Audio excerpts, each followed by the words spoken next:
Ser podcast. Hoy por hoy Magazine.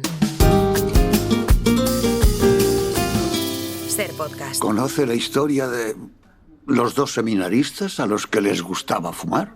No, deberían evitarlo. Bueno, también. El primero va a ver a su director espiritual y le dice: Padre, ¿está permitido fumar rezando? Y el director responde: No, por supuesto que no. Claro que no. No, espere. Así que el segundo, que era un jesuita, le dice a su amigo: Hermano, estás haciendo la pregunta equivocada. Oh. Así que va a ver al director y le pregunta: Padre, ¿está permitido rezar mientras se fuma?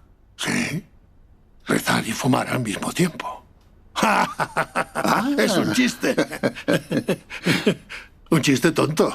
Fumar y rezar a la vez. Es imposible. Nunca me acuerdo de los chistes. Recordar chistes es esencial en la formación de los jesuitas. Hoy por hoy Magazine. Ser podcast.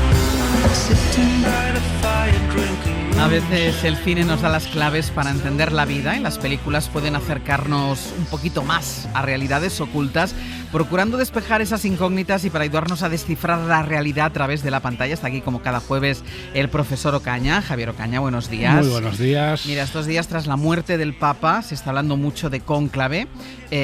Contamos el otro día cómo había aumentado el número de visualizaciones en las plataformas. O sea, la gente se ha vuelto loca viendo películas de papas. Es así, pero es que es muy interesante Cónclave y los paralelismos con lo que está surgiendo no son pocos, con lo cual... Es de obligada visión, sí. Al menos para mí, que me va a tocar seguir el Cónclave, al menos para mí. Pero además de esta película de Cónclave, que parece además hecha a medida, como tú dices, para este momento, ¿qué otras películas pueden ayudar a entender lo que está pasando en el Vaticano y lo que va a pasar a partir de ahora en el Vaticano? Sí, hay unas cuantas y además buenas e importantes y además en tonos y en estilos muy distintos. Principalmente Habemus Papam de Nanni Moretti, en ese ese sentido lúdico pero al mismo tiempo profundo que tiene Nanni Moretti, aparte de los dos papas de Fernando Meireles. Es el fragmento que escuchábamos ahora. El joven papa de John Pope, la serie de Paolo Sorrentino y un clásico, Las sandalias del pescador, aquella con Anthony Quinn, película de Michael Anderson, que ha sido el clásico hasta la llegada de todas estas películas del siglo XXI.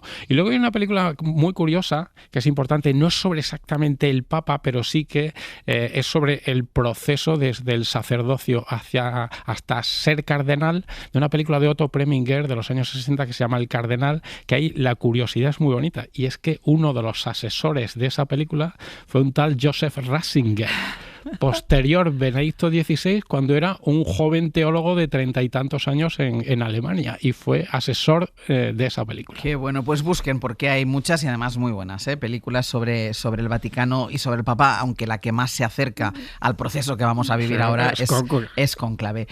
Además, hoy quieres hablar con un director que perfectamente podría haber firmado, que yo no sé si tiene alguna, no tiene ninguna película sobre el Vaticano. Pero bueno, todo este tema político sobre el poder. Costa Gabras, no decimos más. Si tuvieras que escribir una reseña en una enciclopedia de cine sobre Costa Gabras, en la entrada de Costa Gabras, ¿qué escribirías? Bueno, es un cineasta nacido en Grecia, pero formado principalmente en Francia, y cada película yo creo que le sirve para hacer patente su compromiso político, pero un compromiso político sin dogmatismos y sin sectarismos. Es un hombre de izquierdas, evidentemente, y en su primera época se dedicó al thriller político y en los últimos años se ha dedicado más a la ficción social. Sale a la venta un libro de memorias que he traído con un título precioso, por cierto: Ve a donde sea imposible llegar. Qué bueno. Las memorias de Costa Gabras, que lo estoy disfrutando muchísimo, publicado por la editorial Providence, y el ejercicio de ver las películas de nuevo, leyendo cada capítulo, contando él todos los entresijos formales y de fondo, todas las historias alrededor de la película, es precioso. Y volver a ver las películas o empezar a verlas. Pero es un ejercicio muy interesante el que planteas, es decir, leer el libro y luego ver las películas. ¿Cómo se analiza la filmografía tan completa de alguien que a sus 92 años sigue dirigiendo? O sea, no sé si tiene varias etapas. Es que es increíble, 92 años, lleva 60 años haciendo cine. ¿Quién se pasa la vida haciendo 60 años su trabajo? Y sin querer dejarlo. Es increíble. Bueno, pues las distintas etapas. Hay una primera parte en Francia con películas muy políticas del cine político europeo, alguna en Argelia, porque Z, que es la película más importante de esa época, estaba coproducida por Argelia y gana el Oscar a la mejor película extranjera para Argelia. Bueno, pues con guiones de Jorge Semprún, posterior ministro de Cultura del Partido Socialista en la época de Felipe González.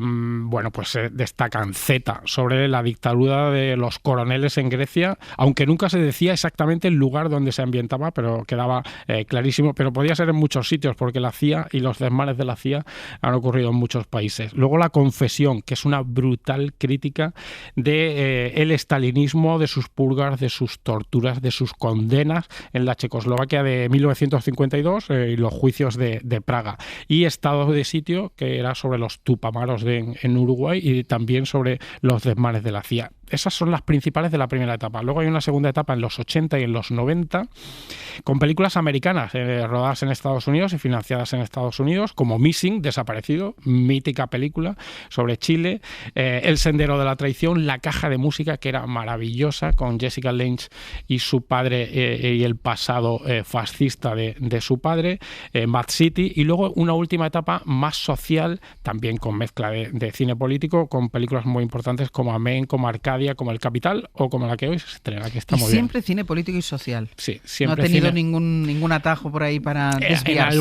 En alguna de ellas hay algún romance sentimental o algo así, pero como acompañamiento. Siempre, digamos que son películas sobre el poder. ¿Y si tuvieras que quedarte solo con una?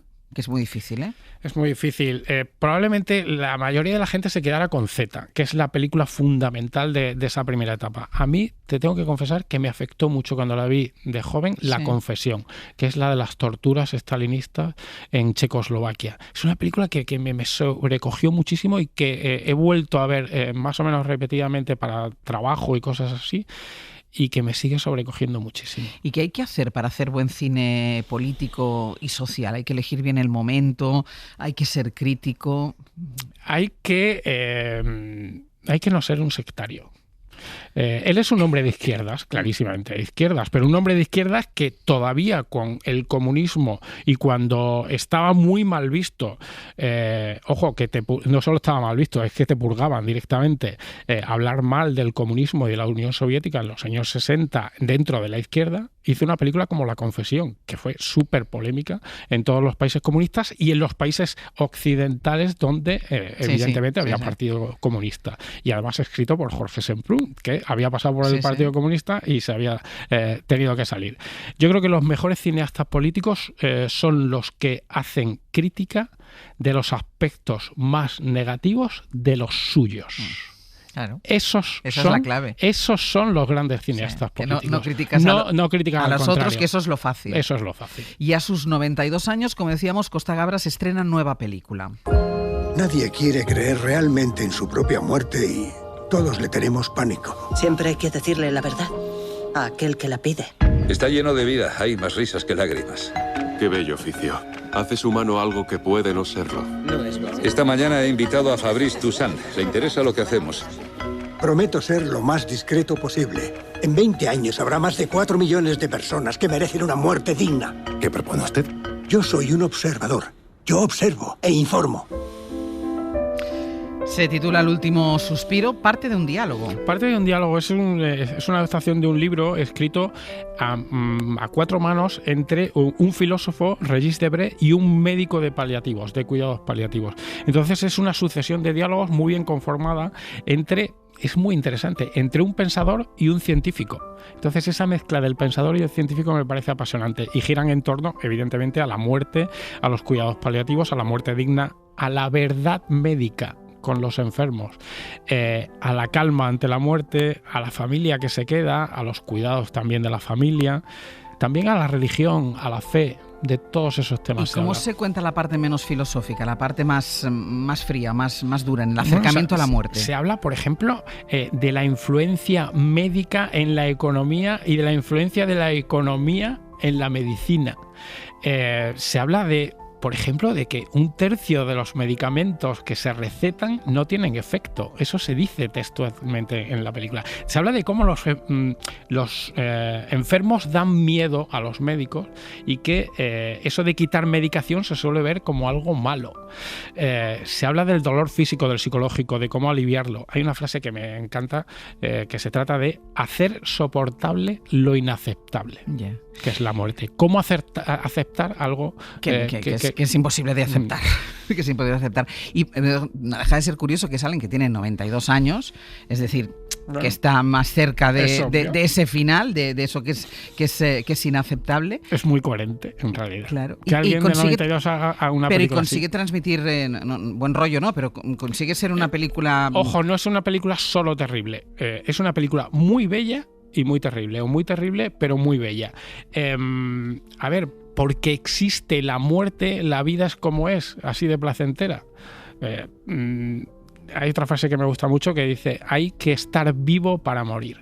Bueno, pues es dura de ver, pero yo creo que deja muy buen cuerpo. A mí me dejó muy buen cuerpo a pesar de la evidente crudeza. Es una película que yo creo que habla desde luego del miedo a la muerte, pero que también habla de la paz a la hora de morir. Y eso deja muy buen cuerpo. ¿Cuándo se puede ver?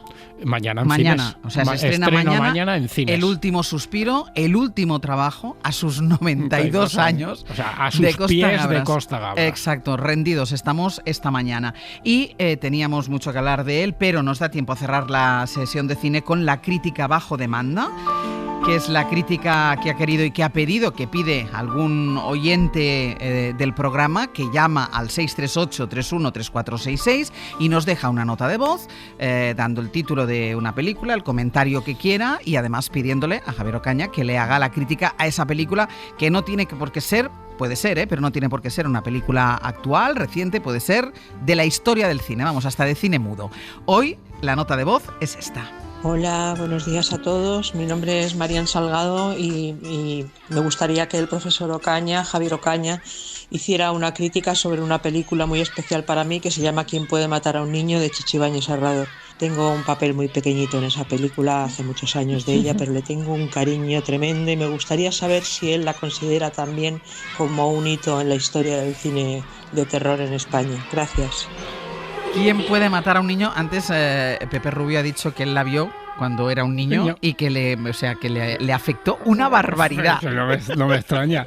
Igual esta oyente era una de las... su participación era una de las niñas de la película, claro, que salían por allí, que salían muchos niños. ¿Es un hito del cine español? Es un hito del cine español, y no solo del cine español, es un hito del cine de terror internacional. Es una película que gusta muchísimo internacionalmente. A Quentin Tarantino, que alguna vez hablamos de él aquí, que es un friki para eso fenomenal, le encanta. Es una película magnífica, es una de las dos únicas películas que hizo Chicho Ibáñez Serrador, que hizo muchas otras cosas, junto a La Residencia de 1969 y esta de 1976. Es una película que a mí me gusta conceptuar como es una película de terror soleada, y eso es casi un oxímoron. Claro. Es decir, es muy raro. No hay películas, normalmente siempre son nocturnas, oscuras. Claro, el miedo que da la oscuridad. La oscuridad, claro. Bueno, pues es un concepto que dice mucho de su carácter insólito y en la que la infancia funciona como elemento terrorífico. Es una obra en principio sin aparente mensaje, que yo creo que sí lo tiene. Tiene unos títulos de crédito maravillosos en los que se conjuga lo social con lo histórico. Son brutales escenas reales, de documentales reales, de guerras sucesivas en las que los niños siempre tienen las de perder. Esas imágenes primeras lo que indican es que lo que va a pasar después es una venganza de la infancia contra los adultos. Chicho también despliega, yo creo que uno de los elementos más... O sea, los niños son el mal en la película. El mal. Es justo eso te iba a decir. Es uno de los elementos más perturbadores que puede haber en una sociedad y en una película. Es decir, la posibilidad del mal en el interior de un niño. Y luego hay otro subtexto ahí interesante, que es el del miedo a la maternidad. Es una película que sigue muy viva y luminosamente atroz. Y como guinda para el pastel, este pequeño fragmento de la primera película de Chicho Ibáñez Serrador. ¿Tambor?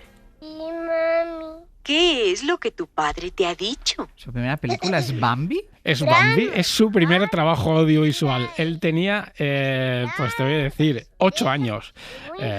Él le pone la voz a Tambor en la versión latina, en lo que siempre se llamaba la versión latina, que era la que había entonces, y él es el tambor niño cuando él formaba parte de una familia muy de artistas y le encargaron de hacer eso. Y esa voz es de Chicho Ibáñez Serrador, posterior director de cine, posterior mítico creador televisivo. También te digo que si a los 8 años has doblado Mami, que es una película que yo creo que traumatiza a todos los niños, de ahí solo puede salir alguien que después haga la que nos pedía hoy la mente que puede matar a un niño. La mente perturbada de los que hemos visto demasiado cine. Por eso, hasta la semana que viene. Gracias, adiós. Para no perderte ningún episodio, síguenos en la aplicación o la web de la SER, Podium Podcast o tu plataforma de audio favorita.